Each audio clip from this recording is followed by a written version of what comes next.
I hope everybody's doing okay. We're going to have our second online lesson today. We're going to read a book, and then we're going to do a project based off that book.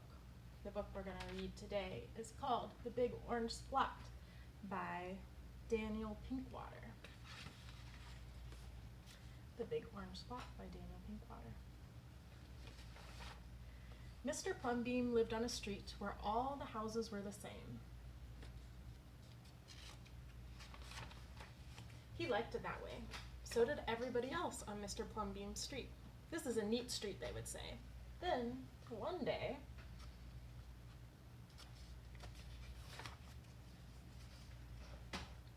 a seagull flew over Mr. Plumbeam's house. He was carrying a can of bright orange paint. No one knows why.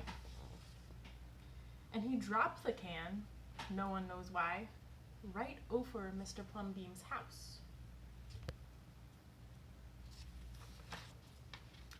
And made a big orange splot right on Mr. Plumbeam's house. Oh no, too bad, everybody said. Mr. Plumbeam will have to paint his house again. I suppose I will, said Mr. Plumbeam, but he didn't paint his house right away. He looked at the big orange spot for a long time. Then he went about his business. His neighbors got tired of seeing that big orange spot. Someone said, Mr. Plumbeam, we wish you'd get around to painting your house. Okay, said Mr. Plumbeam.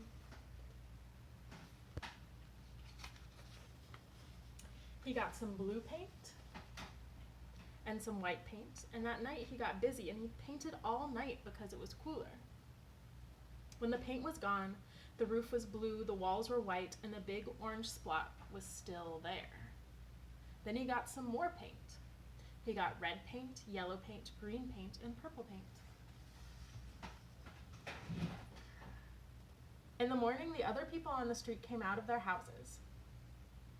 Their houses were all the same, but Mr. Plumbeam's house was like a rainbow. It was like a jungle. It was like an explosion.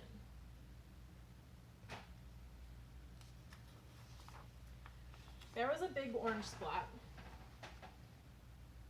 and there were little orange spots, and there were stripes, and there was a picture of elephants and lions and pretty girls and steam shovels. The people said, Plumbeam has popped his cork, flipped his wig, blown his stack, and dropped his stopper. They went away muttering. That day, Mr. Plumbeam bought carpenter's tools. That night, he built a tower on the top of his roof, and he painted a clock on the tower.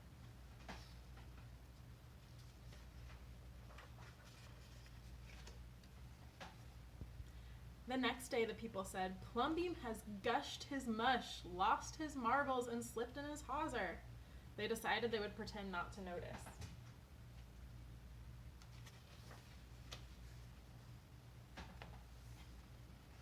That very night, Mr. Plumbeam got a truck full of green things. He planted palm trees, baboas, thorn bushes, onions, and frangipani. In the morning, he bought a hammock and an alligator. When the other people came out of their houses, they saw Mr. Plumbeam swinging in the hammock between two palm trees. They saw an alligator lying in the grass. Mr. Plumbeam was drinking lemonade.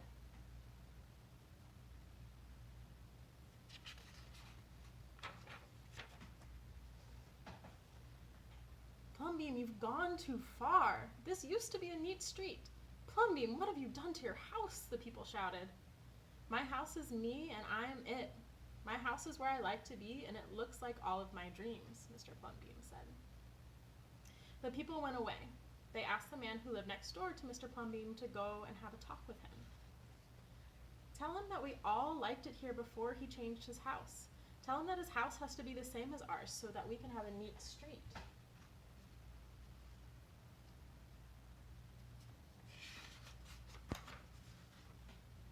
The man went to see Mr. Plumbeam that evening.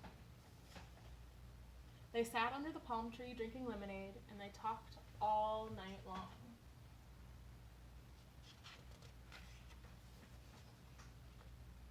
Early the next morning, when the man went out to get the lumber and rope and nails and paint, when the people came out of their houses, they saw a red and yellow ship next door to Mr. Plumbeam.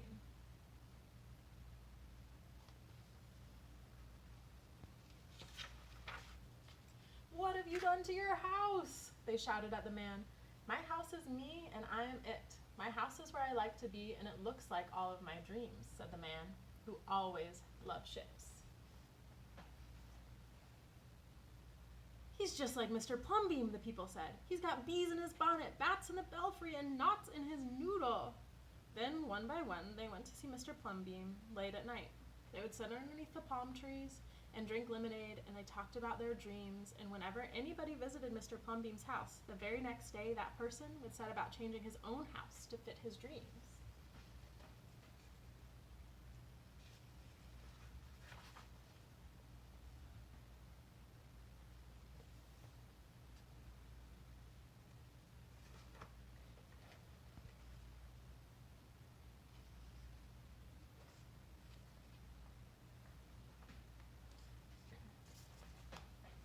Whenever a stranger came to the street of Mr. Plumbeam in his house, the neighbors would say, "This is not a neat street." Then all the people would say, "Our street is us, and we are it. Our street is where we like to be, and it looks like all of our dreams."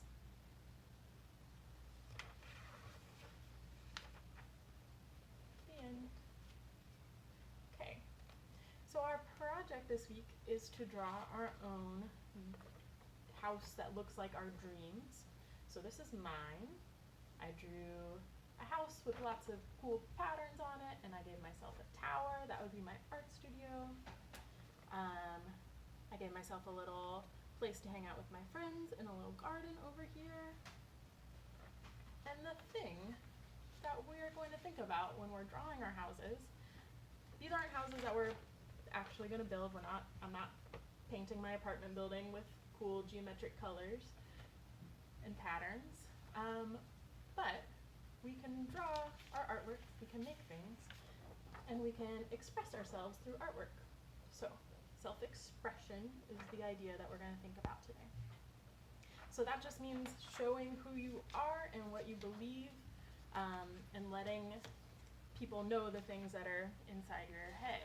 So we talked about imagination, so you can use self-expression to show people things that you imagine, but you can also use self-expression to show things that you are already. So people express themselves through artwork, but also through music that they play, and clothes that they wear, and the things that you say.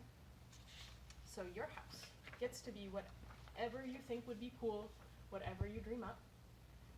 To draw your house, you need paper and something to draw with.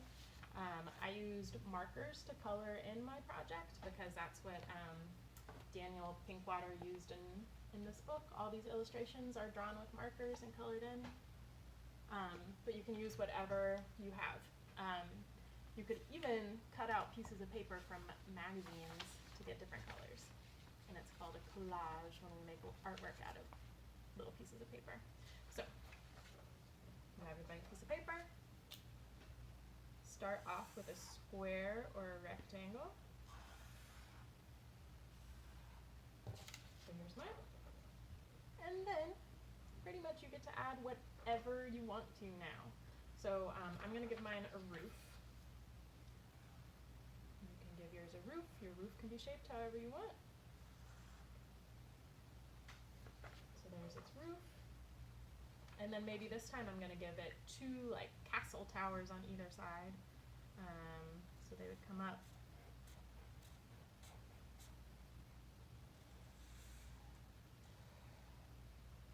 Come up.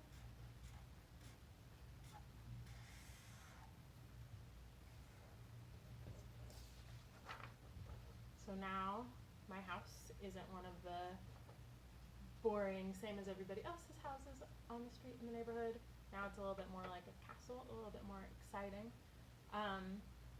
Some people, maybe not anybody in this book, but some people do want to express themselves by having like a nice, neat neighborhood, and that's all right. If you want the house that you draw to be one that could be in this nice, neat, pretty neighborhood, you can do that too if you want to. Okay, so I have the basic outline of my house. I need a way for people to get in, so I'm going to put a door here.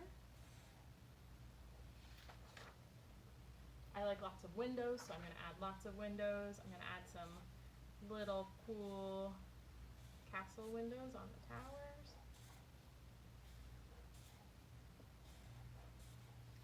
Like that. And then I can add windows to the middle part of the house.